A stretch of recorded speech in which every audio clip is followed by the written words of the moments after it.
Hey, Warpugs. Today we're checking out something about Trench Crusade from Scannerbarkly, and this is the Trench Crusade's Trench Pilgrims. This is their history and lore. It's been a bit since we've seen anything from Trench Crusade, so I'm kind of interested to see, because I did ask the question, what was able to stand against some of the things that we have been seeing? Because we mostly seen the forces of hell. We have not seen anything else thus far. We've also seen a couple of short stories and things like that, but we haven't seen anything about what was standing against these forces. So today we're actually going to see the Trench Pilgrims. Guys, Scannerbarkly is the only one making Trench Crusade lore right now that I know of. And so far it has been... this is a grim, ugly universe. This is a nasty place to live. With that being said, we're going to jump right into this. Scannerbarkly's link's going to be in the description down below. Please go check him out. And guys, make sure you subscribe to me, subscribe to him. Let's get into it. Oh boy. Is this... Oh, let's just go. As the war rages against the minions of hell, strange visions torment the faithful across the globe. Men and women touched by heaven are granted visions, and revelations are made by the messengers of God. Okay. Sisters of the holy orders are marked by stigmata, and take up sword and cross as instructed by the angels. Those who have transgressed seek to atone for their sins by taking as many followers of the devil with them to the afterlife as they can. Okay. So they come, the mad and the maimed, the God-touched and the guilt-ridden, all gathering around prophets and prophetesses, forming trench pilgrim processions, disorganized groups which arm themselves and follow the prophets of the Lord unto the front lines. They fight with unrivaled zeal, throwing themselves against the heretics and arming themselves with anything that they can get their hands on, from the oldest muskets to scourges and Molotov cocktails. Oh boy. Pilgrims are not officially sanctioned by the Holy See, but the Church still blesses the Crusade of the Faithful. Thus, the pilgrim processions are a common sight on the battlefields, often charging across no man's land in suicidal assaults against the heretics, directed by the visions of the prophets and prophetesses who lead them, and urged on by the whips of castigators who are charged with instilling the fear of God in their troops.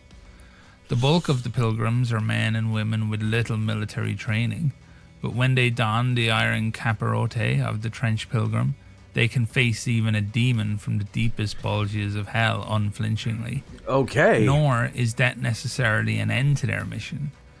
Sometimes, the seventh Metachrist will deem a fallen pilgrim worthy and bring them back as a martyr penitent, warriors halfway between heaven and earth, able to fight once more and feel no pain from bullet or bayonet thrust. Okay. Rarer and more dangerous are the stigmatic nuns, holy sisters who manifest wounds to match those of the third Metachrist whom the nuns venerate. They excel in close quarters combat, for each bleeding wound that they suffer makes them stronger, not weaker, as their devotions to suffering as their Lord once did give them endurance and strength not found on mere common mortals. Joy! Armed with swords and pistols, they cross no man's land heedless of any danger, praying to sustain wounds for the Redeemer, which in turn will transform them into the very vengeance of the Lord.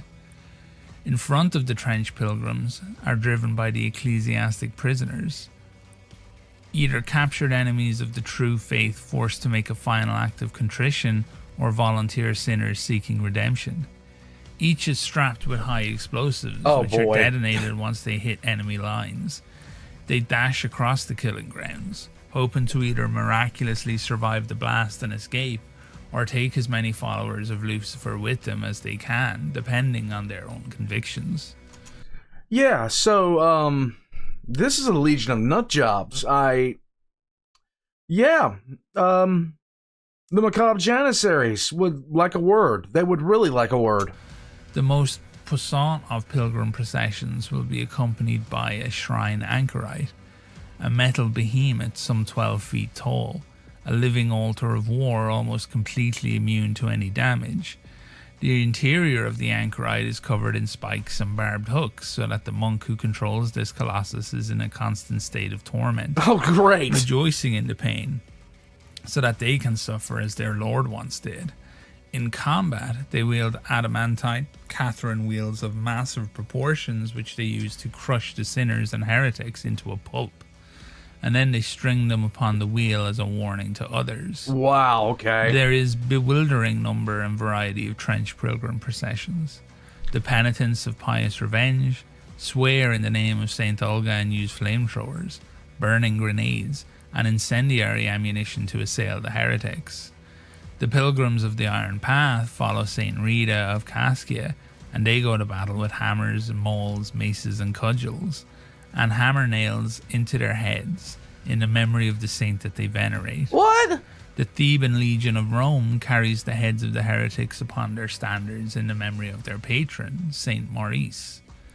They fight with swords and other blades, competing with each other for the number of heretic heads they can amass. Japan would like a word now.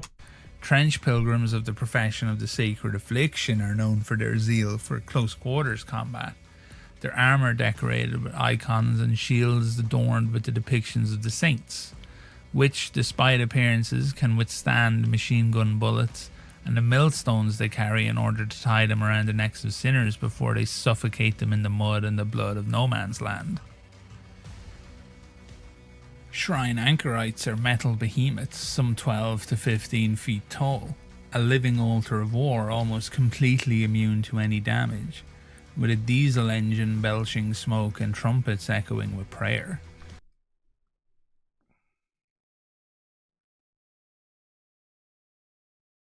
Bruh. Everyone involved in this needs a vacation.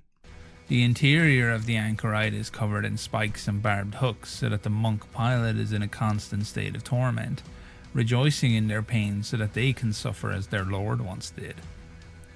The exterior is festooned with icons, holy relics, and devotional prayer scrolls, each according to the traditions of the pilgrim sect that the anchorite serves.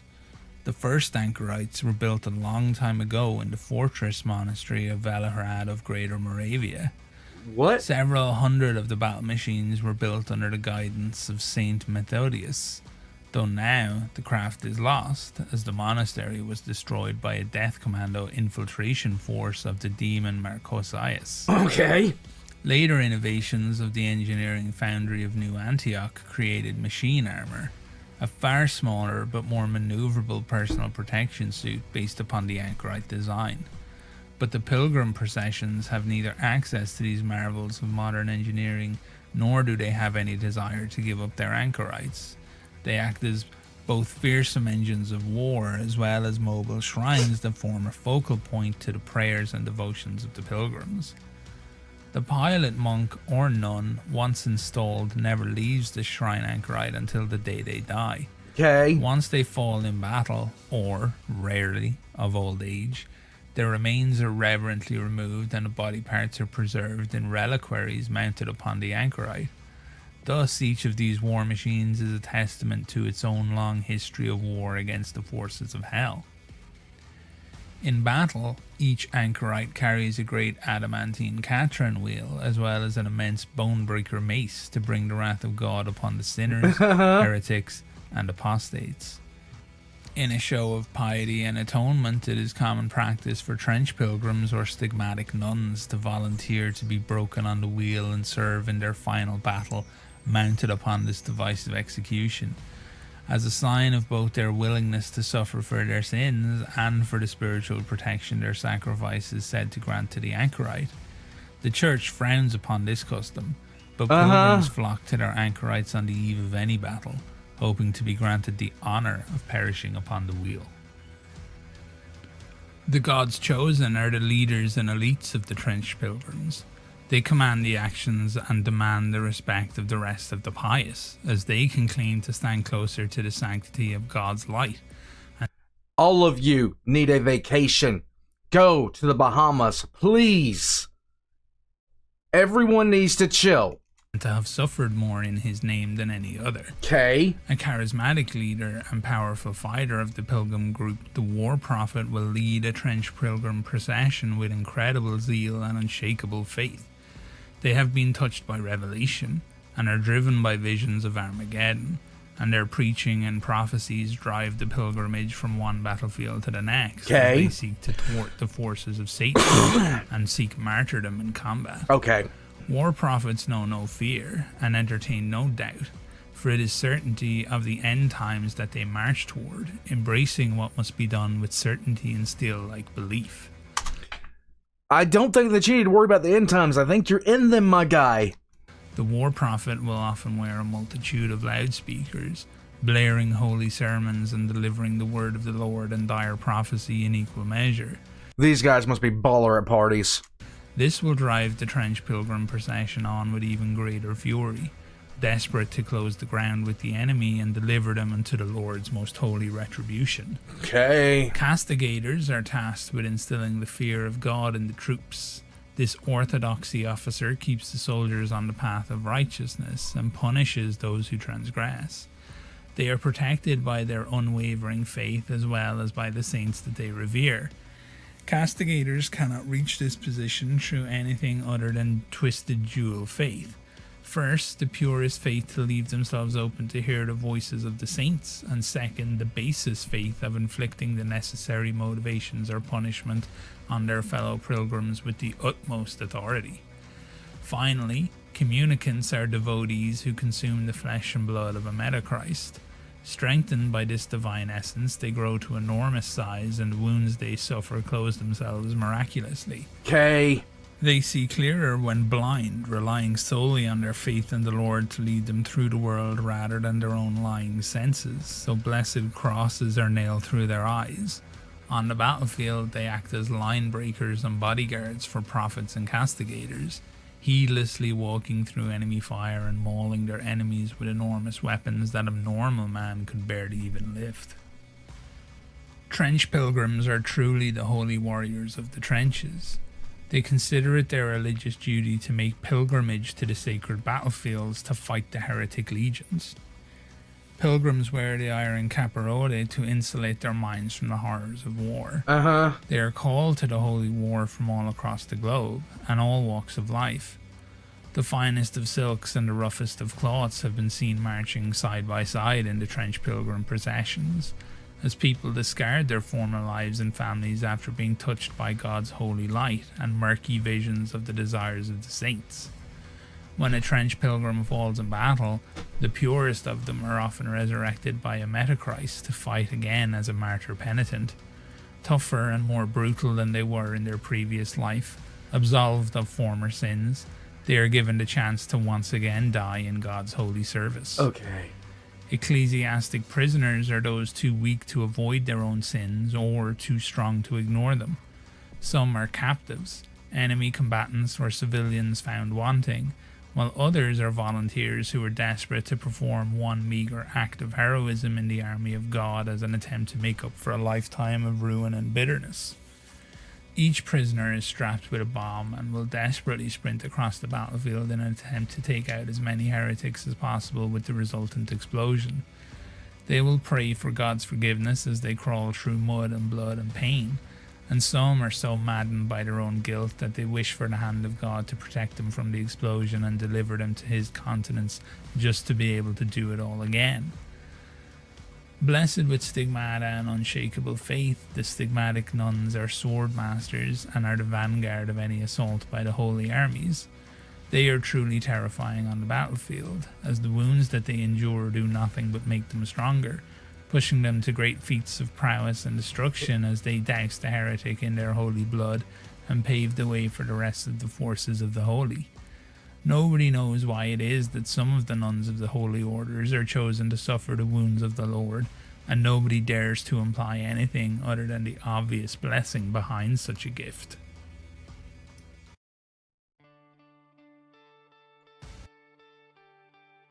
Okay. And he repeated himself some in there. He did. But wow. This whole setting needs a vacation. This whole setting needs a vacation. I'm not sure how you would support a population like this. Like, I can understand 40k. I can understand 40k. Because with 40k, you're looking at, even though 40k is just about as grim as you can get, there are segments of the universe where they have not fought a major war in centuries. There are segments of the universe where millennia will go by undisturbed by greater conflicts. Now, the Cryptix Maledictum, that is creating problems all of its own, but at the same time, the Cryptix Maledictum only covers a certain percentage of the galaxy as a whole, and the effects of that Cryptix Maledictum only affect a certain percentage of the galaxy as a whole. The Tyranid invasion is the same deal. Armageddon, one of the most war-torn planets on the Imperium, for most of its history, was not engaged in any kind of extraplanetary conflict. The Steel Legion was sent out, but the planet itself was not involved in much conflict from outward invasions. Terra itself has not been invaded since the War of the Beast. Several other, and you gotta look at how many planets of the Imperium have populations in the hundreds of billions, and some of them have never been attacked. So the population can support casualties on an absolutely disgusting scale for a very, very a scale that we would consider just mind-boggling for an extended period of time, because even with the wars, the sector-spanning wars, the mass casualties, look at the Siege of Vrax itself. Millions died in the siege of a single city, but it was not something that was crippling to Krieg itself.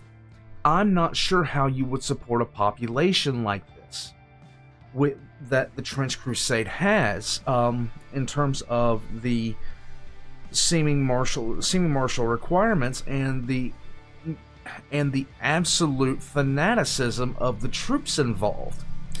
I'm not sure how you would actually support the population for this. That is my only gripe with Trench Crusade at this point, because of the fanaticism involved. Because you're looking at two sides who share the fanaticism of the Maccabean Janissaries. And the Maccabean Janissaries are essentially pilgrims who pick up the mask of, basically the mask of a saint, and they wear it into battle. And they are some of the most fanatical members of the Imperial cult. That being said, all of these characters come from a relatively small area, comparatively, and it just makes me wonder, with the level of fanaticism that we're seeing, I know I keep on going back to it, and yeah, I should turn off my head for this, but how would the population support this kind of war for as long as it has gone on? I can understand a decade, maybe 20 years. 20 years is the tops. And then you're looking at an extreme detriment to the continuation of the species. Of society, well, not the species, but society as a whole. Society as a whole would begin to fundamentally collapse. There would not be enough people left with this level of fanaticism. Maybe it's explained better. Maybe there's something that I'm missing. I would love to have that explained to me. Guys, that's Scannerbarkly on the Trench Pilgrims, and now I understand why the Psychos... So, we had the Psychos of Hell explained, now we have the Psychos of Heaven explained. That's great. Guys, Scannerbarkly's links are going to be in the description down below, right next to my own. Be sure to check them out. Like and subscribe if you haven't already. Join as a member of Patreon for early access, and please, somebody tell me what in the world they do to maintain the population in the face of this kind of insanity. I'll catch you warpugs later.